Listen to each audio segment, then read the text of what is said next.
घर में छुपाए तवीज़ ज़ाहिर हो जाएंगे, अमल को आजमा लीजिएगा। मोहतरम हज़रत हकीम साहब अस्सलाम वालेकुम।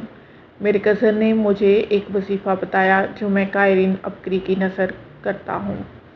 ये वजीफ़ा कज़न को इनके उस्ताद साहब ने बताया था। मसूफ़ कहते हैं, अगर कोई मुश्किल या तकलीफ़ हो या किसी दुश्मन का डर हो, ख़ुसूसन खूनखार और जहरीले जानवर, कीड़े मकोड़े मसलन कुत्ता, सांप, बिच्छू वगैरह का खौफ हो, तो ये वजीफ़ा यकीन कामिल और तवज्जो के साथ पढ़ें। सूरत कहफ की आयत नंबर 18 है। मसूफ़ कहते हैं कि एक दफ़ा मैं मस्जिद में मगरिब की नमाज़ पढ़ने जा रहा था। रास्ते में कुत्ते ने मेरा रास्ता रोक लिया। इसने ज़ोर ज़ोर से भौंकना शुरू कर दिया।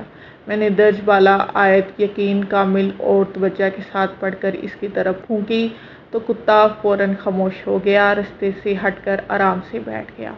मसूफ़ कहते हैं, मेरे पास इस आयत के बहुत से फ़ायदे और तजर्बात हैं जो मैंने इस आयत से हासिल किए हैं।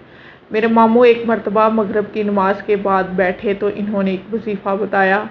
अगर किसी को कोई हाजत दरपेश हो जो हल ना हो रही हो तो हर वक्त दुरूद शरीफ, इस्तिग़फ़ार और तीसरे कलमे का विर्द जारी रखे।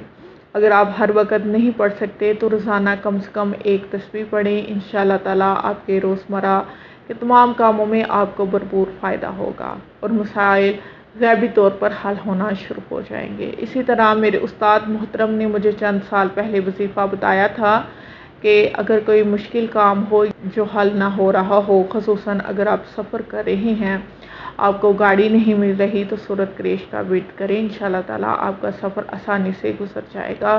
कुछ साल पहले ईद उल फितर के मौके पर एक अल्लाह वाले बयान फरमा रहे थे। इन्होंने आखिर में सामीन को वजीफ़ा बताया। वजीफ़ा था, या अल्लाह या रहमान या रहीम या अल्लाह या सलाम या कव्वी। अगर कोई भी हाजत दरपेश हो जो हल ना हो रही हो तो ये वजीफ़ा यकीन कामिल और तवज्जो के साथ पढ़ें। इंशाअल्लाह ताला आपकी हर ख्वाहिश पूरी होगी।